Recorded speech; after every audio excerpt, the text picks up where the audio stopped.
ഡൽഹി സന്ദർശനത്തിനിടയിൽ മുഖ്യമന്ത്രി മുല്ലപ്പെരിയാറിനെക്കുറിച്ചുള്ള സർക്കാരിൻ്റെ നയം വ്യക്തമാക്കി. വിദഗ്ധ സമിതി മുല്ലപ്പെരിയാർ ഡാമിന് ബലമുണ്ടെന്ന് പറഞ്ഞതിനാൽ ഇനി ഡാമിൻ്റെ അപകട മേഖലയിൽ താമസിക്കുന്നവർക്കെല്ലാം ഇതോടെ എല്ലാം ശരിയാകും. മുഖ്യമന്ത്രി പറഞ്ഞതിനാൽ ഇനി ഡാമിന് യാതൊരു ബലക്ഷയവും ഉണ്ടാകില്ല.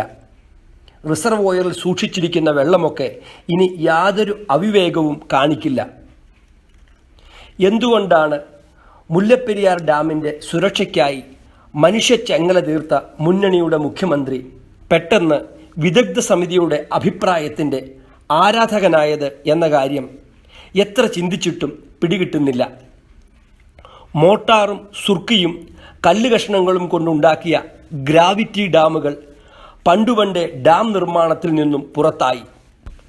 ഡാം നിൽക്കുന്ന ഭാഗങ്ങൾ ഭൂചലന സാധ്യത ഏറെയുള്ള പ്രദേശത്ത് ഉൾപ്പെട്ടതാണ്.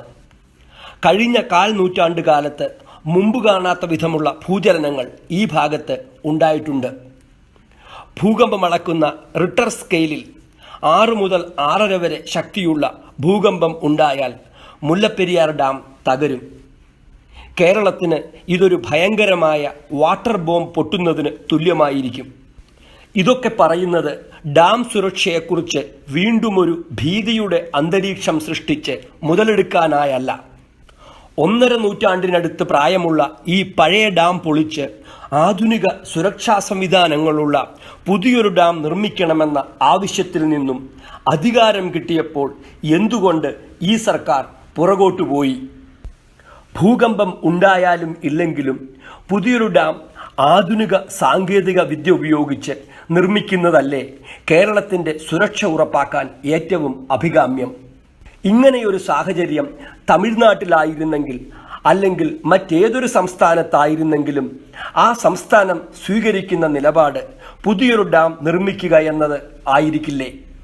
പിന്നെന്തുകൊണ്ട് കേരള ജനതയുടെ അഭിപ്രായം ആരായാതെ താനെടുത്ത അഭിപ്രായം കേരള ജനതയെ ബോധ്യപ്പെടുത്താതെ മുഖ്യമന്ത്രി ഇപ്രകാരം ഏകപക്ഷീയമായ ഒരു നിലപാടെടുത്തു?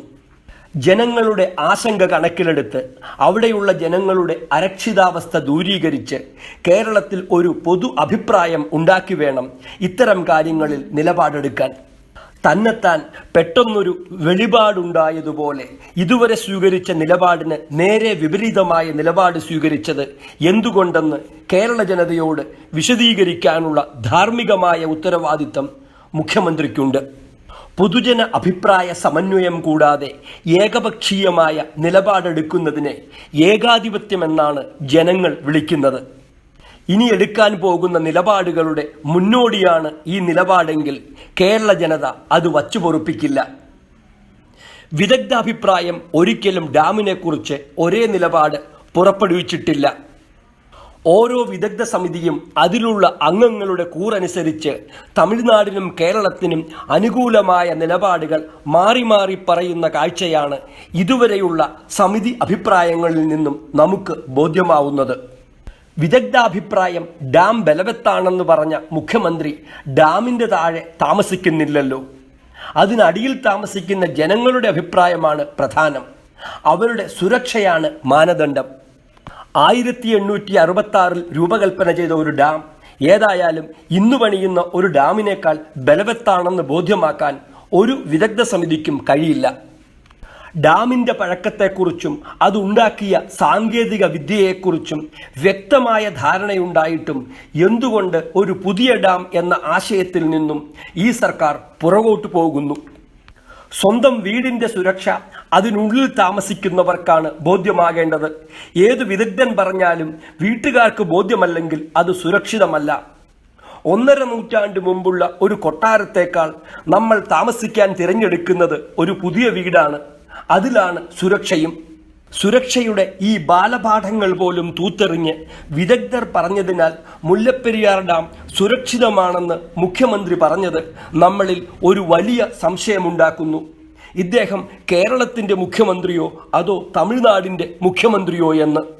മാത്രമല്ല 1866 ഇവിടം ഭരിച്ചിരുന്ന ബ്രിട്ടീഷ് സർക്കാർ അടിച്ചേൽപ്പിച്ച 999 വർഷം നീളമുള്ള പാട്ടക്കരാർ പുനഃപരിശോധിക്കേണ്ട കാലം കഴിഞ്ഞിരിക്കുന്നു.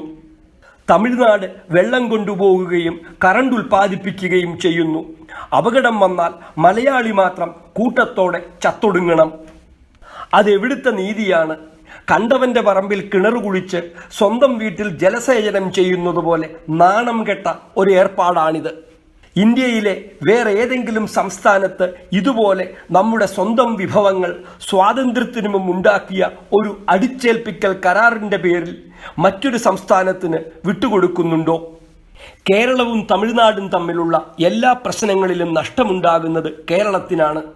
നമുക്ക് പ്രയോജനമുണ്ടാകുന്ന, തമിഴ്നാടിന് നഷ്ടമുണ്ടാകുന്ന ഏതെങ്കിലും ഒരു നടപടിയിൽ കേരളം ചെയ്യുന്നത് പോലെ തമിഴ്നാട് സഹകരിക്കുന്നത് സർക്കാരിന് കാണിച്ചു തരാനാകുമോ?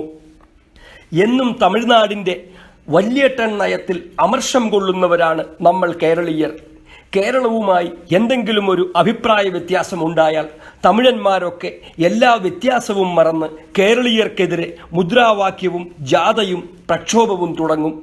ഇതൊക്കെ കാണുന്ന കേരളീയരുടെ സ്വാഭിമാനമാണ് വ്രണപ്പെടുന്നത്.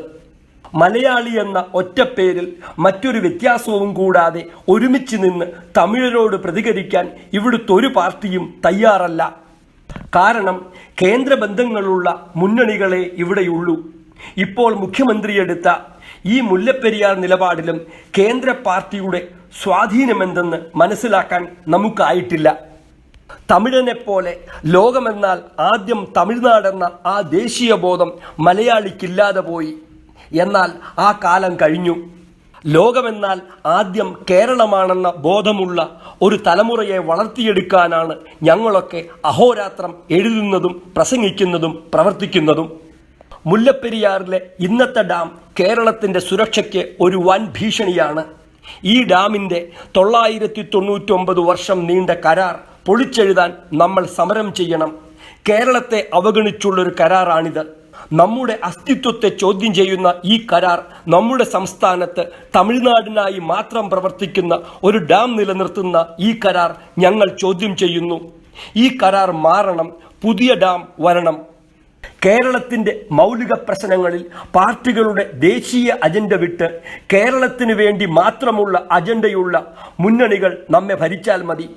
കേരളത്തിലെ ഏത് കൊച്ചുകുട്ടിക്കും മനസ്സിലാകും, 1.5 നൂറ്റാണ്ട് മുമ്പ് ഉണ്ടാക്കിയ, ചുണ്ണാമ്പും കൽച്ചീളും നിറച്ചുണ്ടാക്കിയ, സകല സ്ഥലങ്ങളിൽ നിന്നും വെള്ളം ഒലിച്ചിറങ്ങുന്ന പഴയ ഡാമിനേക്കാൾ ആധുനിക സാങ്കേതിക വിദ്യ ഉപയോഗിച്ച് നിർമ്മിക്കുന്ന ഒരു പുതിയ ഡാമാണ് മുല്ലപ്പെരിയാറിൽ ഉണ്ടാവേണ്ടതെന്ന്.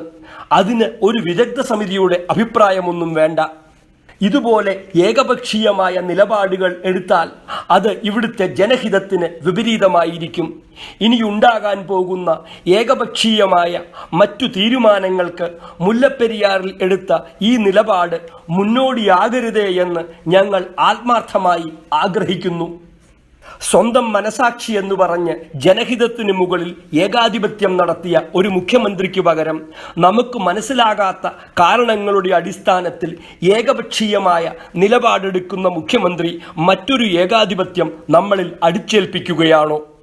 ഒരുപക്ഷെ ജനങ്ങൾ അർഹിക്കുന്ന ഭരണമേ അവർക്ക് കിട്ടൂ എന്ന തത്വമനുസരിച്ച് ഏകാധിപത്യത്തിന് വിധിച്ചിരിക്കുന്ന മലയാളിയുടെ തിരുത്താനാവാത്ത തലയിലെഴുത്താണോ ഇത്?